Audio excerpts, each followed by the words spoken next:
ಒಂದು ಕಡೆ ವಯನಾಡು ದುರಂತ ಸ್ಥಳದಲ್ಲಿ ಶವಗಳ ರಾಶಿ ರಾಶಿ ಬಿದ್ದಿವೆ. ಅಲ್ಲಿ ಶವಗಳು ದುರಂತ ನಡೆದಂಥ ಜಾಗದಲ್ಲಿ ಸಿಗ್ತಾನೆ ಇವೆ. ಈ ಕ್ಷಣಕ್ಕೂ ಶವಗಳು ಸಿಗ್ತಾನೆ ಇವೆ. ಯಾರ್ದೋ ಎಲ್ಲೋ ಸ್ವಲ್ಪ ಆ ಕೆಸರು ತುಂಬಿರ್ತಕ್ಕಂಥ ನೆಲದಲ್ಲಿ ಒಂದು ಕೈ ಕಾಣಿಸುತ್ತೆ, ಬೆರಳು ಕಾಣಿಸುತ್ತೆ, ಕಾಲು ಕಾಣಿಸಿದ್ರೆ ಜನ ಓಡಿ ಹೋಗ್ತಾರೆ. ಶವ ಇದೆ ಅಂತ ಅಲ್ಲ, ಅಕಸ್ಮಾತ್ ಬದುಕಿದ್ರೆ ಉಳಿಸ್ಬಿಡೋಣ ಅವ್ರನ್ನ ಅಂತ ಆ ಧಾವಂತ ಇದೆ ಆ ಭಾಗದಲ್ಲಿ. ಭೂ ಕುಸಿತ ಆದಂಥ ಸ್ಥಳದಲ್ಲಿ 93 ಶವಗಳು ಸಿಗ್ತವೆ. ಎಲ್ಲಿ ನೆಲ ಕುಸಿತ ಬಿದ್ದಿತ್ತು ನೋಡಿ, ಆ ಸ್ಪಾಟಲ್ಲಿ ಒಂದರಲ್ಲೇ 93 ಶವಗಳು ಅಲ್ಲೇ ಸಿಕ್ಕಿದೆ. ಮೇಪ್ಪಾಡಿ ಅಂತ ಒಂದು ಊರು, ಆ ಒಂದು ಊರು ಒಂದರಲ್ಲೇ 48 ಡೆಡ್ ಬಾಡಿಗಳು ಸಿಕ್ಕಿದೆ ಅಲ್ಲಿ. ಇದುವರೆಗೂ ಕೂಡ 41 ಮೃತರ ಗುರುತು ಪತ್ತೆಯಾಗಿದೆ. ಇಲ್ಲಿ ಏನಾಗ್ಬಿಡ್ತವೆ ಇಂಥ ಊರುಗಳಲ್ಲಿ, ಈ ಥರ ನೆಲ ಕುಸಿತಾಗ್ಲೋ, ನೀರು ಜಾಸ್ತಿ ಬಂದುಬಿಟ್ಟಾಗ್ಲೋ, ಈ ಥರ ಹೆಣೆಗಳಾಗ್ಬಿಟ್ಟಾಗ ನೋಡಿ, ದೊಡ್ಡ ಗುಡ್ಡ ಕುಸಿದಾಗ ಅದು ಮಣ್ಣು ಬಿದ್ದಿರುತ್ತೋ, ಕಲ್ಲು ಬಿದ್ದಿರುತ್ತೋ, ಚಪ್ಪಡಿ ಬಿದ್ದಿರುತ್ತೋ, ದೊಡ್ಡ ದೊಡ್ಡ ಮರಗಳು ಬಿದ್ದಿರ್ತಾವೋ, ಅಥವಾ ಮನೆಯ ಅವಶೇಷಗಳೇ ಮೇಲೆ ಬಿದ್ದಿರ್ತಾವೋ ಗೊತ್ತಿಲ್ಲ ಅಲ್ಲ. ಮುಖ ಎಲ್ಲ ಜಜ್ಜಿ ಹೋಗಿರಬಹುದು, ಗುರುತೇ ಸಿಗಲ್ಲ. ಜೊತೆಗೆ ಬಿದ್ದಿರೋದೊಂದು ಕಡೆ ಆದರೆ, ಸಪೋಸ್ ಒಂದು ಮನೆ ಅಲ್ಲೇ ಬಿದ್ದಿತ್ತಪ್ಪ, ಬಿದ್ದಿದ್ದರೆ ಈ ಮನೇಲಿ ಎಂತಿಂಥವ್ರು ಇದ್ದರು, ಯಾರೇ ಬಂದರೂ ಹೇಳಿಬಿಡ್ತಾರೆ. ನಿಜ ಅಲ್ವಾ? ಒಂದು ಮನೆ ಕುಸ್ತು ಬಿದ್ದಿತ್ತು ಅಥವಾ ಒಂದು ಗುಡ್ಡ ಒಂದೇ ಒಂದು ಮನೆ ಮೇಲೆ ಬಿದ್ದಿತ್ತು ಅಂದಾಗ ಆ ಮನೇಲಿ ಯಾರು ಇದ್ದರೂ ಚೆಕ್ ಮಾಡಿದ್ರೆ ಗೊತ್ತಾಗ್ಬಿಡುತ್ತೆ, ಇಂಥವ್ರು ಇದ್ರು ಈ ಮನೆಯಲ್ಲಿ, ಇದು ಈ ಮನೆ ನಂಬರ್ ಅಂತ. ಇಲ್ಲಿ ಹಾಗಲ್ಲ, ಊರೂರೇ ಕೊಚ್ಕೊಂಡು ಹೋಗ್ಬಿಟ್ಟಿದೆ. ಊರೇ 400 ಮನೆಗಳ ಊರು ಇವತ್ತೊಂದು ಮೂರು ಮನೆಗಳು ಉಳ್ಕೊಂಡಿದೆ ಅಲ್ಲಿ.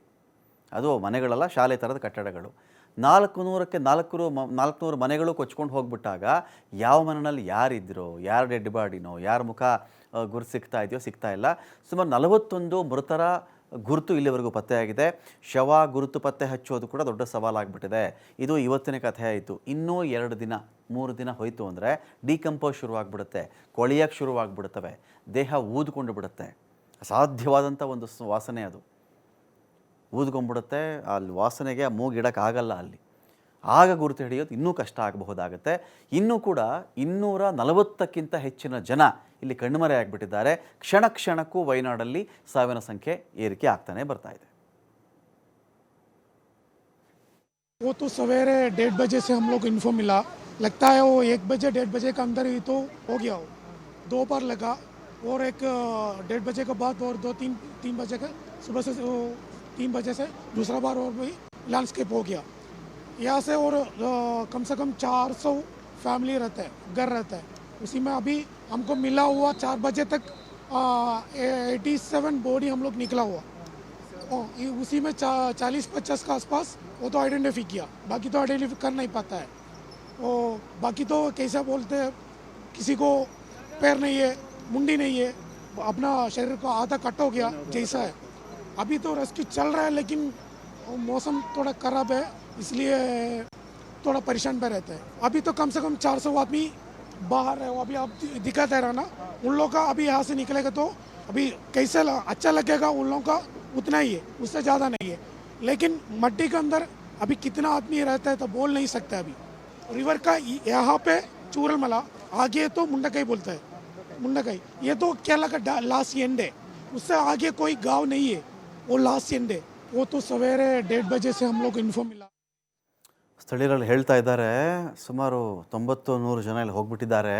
ನಮ್ಗೆ ಇಲ್ಲಿವರೆಗೂ ಸಿಕ್ಕಿರೋದು ಒಂದು 40 ಜನ ಸಿಕ್ಕಿದ್ದಾರೆ ನಮಗೆ, ಅಂದರೆ ಐಡೆಂಟಿಫೈ ಮಾಡೋಕ್ಕೆ. 80-87ವರೆಗೂ ನಾವು ಬಾಡಿನ ಇಲ್ಲಿ ಈ ಭಾಗದಲ್ಲಿ ಮಾತ್ರ ನಾವು ಹುಡುಕಿದ್ದೀವಿ. 40-45 ಜನದ ಮಾತ್ರ ನಮಗೆ ಗುರುತು ಹಿಡಿಯೋಕ್ಕಾಗಿದೆ. ಯಾಕೆ ಅಂತ ಕೇಳಿದ್ರೆ, ಎಷ್ಟೊಂದು ಜನರ ಬಾಡಿನೇ ಕಟ್ಟಾಗ್ಬಿಟ್ಟಿದೆಯಂತೆ, ಅರ್ಧರ್ಧ ದೇಹಗಳಾಗ್ಬಿಟ್ಟಿದೆ. ಕೆಲವು ದೇಹಗಳಿಗೆ ತಲೆನೇ ಇಲ್ಲ, ಇಲ್ಲಿ ತಲೆನೇ ಸಿಗ್ತಾ ಇಲ್ಲ. ನಮಗಿದು ಅರ್ಥ ಆಗ್ತಾ ಇಲ್ಲ. ಒಂದು ಮಳೆ ಈ ಥರ ದೇಹವನ್ನು ಛಿದ್ರ ಮಾಡಿರೋದು ನಾವು ಇದೇ ಮೊದಲು ಕೇಳ್ತಾ ಇರೋದು. ಅಂದರೆ ಏನಾಗಿರಬಹುದು ಅಂತ ಹೇಳಿದ್ರೆ, ಒಂದು ಭೂಕುಸಿತ ಆಗುತ್ತಲ್ಲ, ಗಟ್ಟಿ ಪದಾರ್ಥಗಳು ಮನುಷ್ಯನ ದೇಹವನ್ನು ಜಜ್ಜಿಬಿಟ್ಟಿರಬೇಕು.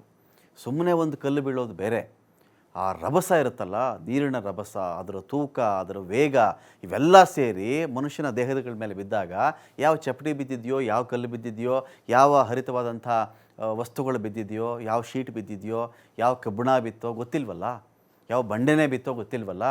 ದೇಹಗಳೇ ಛಿದ್ರ ಆಗಿಬಿಟ್ಟಿದೆ ಸ್ವಾಮಿ. ಎಲ್ಲೋ ಕೈ ಸಿಗುತ್ತೆ, ಎಲ್ಲೋ ತಲೆ ಸಿಗ್ತಾ ಇದೆ, ಎಲ್ಲೋ ದೇಹ ಸಿಗ್ತಾ ಇದೆ. ಇದನ್ನು ಕಂಡು ಹಿಡಿಯೋದೇ ದೊಡ್ಡ ಸವಾಲಾಗಿದೆ ಅಂತ ಕೂಡ ಅವರಲ್ಲಿ ಮಾತಾಡ್ತಾ ಇದ್ರು. ಇನ್ನೊಂದು ಕಡೆ ನಾವು ರೆಸ್ಕ್ಯೂ ಆಪರೇಷನ್ ಕಡೆ ಹೋದಾಗ ಪ್ರವಾಹದ ಮಧ್ಯೆ ಕೂಡ ಕೇರಳದಲ್ಲಿ ರಕ್ಷಣಾ ಕಾರ್ಯಾಚರಣೆ ಜೋರಾಗಿ ನಡೀತಾ ಇದೆ. ನೆರೆ ಸಂತ್ರಸ್ತರನ್ನು ಏರ್ಲಿಫ್ಟ್ ಕೂಡ ಮಾಡ್ತಾ ಇದ್ದಾರೆ. ಆಯಿತು, ಜೀವ ಬದುಕೋದು ಒಂದು ಕಡೆ ಆದರೆ ಅವ್ರನ್ನ ಇಡೋಕ್ಕೊಂದು ಜಾಗ ಬೇಕಲ್ಲ. ಏರ್ ಲಿಫ್ಟ್ ಮಾಡ್ತಾ ಇದ್ದಾರೆ.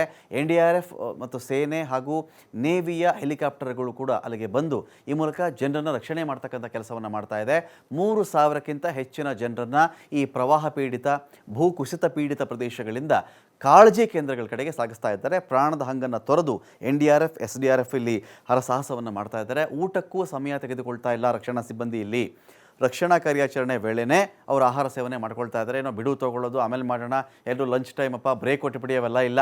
ಯಾರಿಗೆ ಈಗ ಒಂದು 50 ಜನ ಇರ್ತಾರೆ, ಇಬ್ಬರು ಅಲ್ಲಿ ಊಟ ಮಾಡ್ಕೋಬೇಕು, ಹಾಗೆ ಬಂದು ಹಗ್ಗ ಹಿಡ್ಕೊಳ್ಬೇಕು ಅಥವಾ ಮುಂದಕ್ಕೆ ಹೋಗಬೇಕು.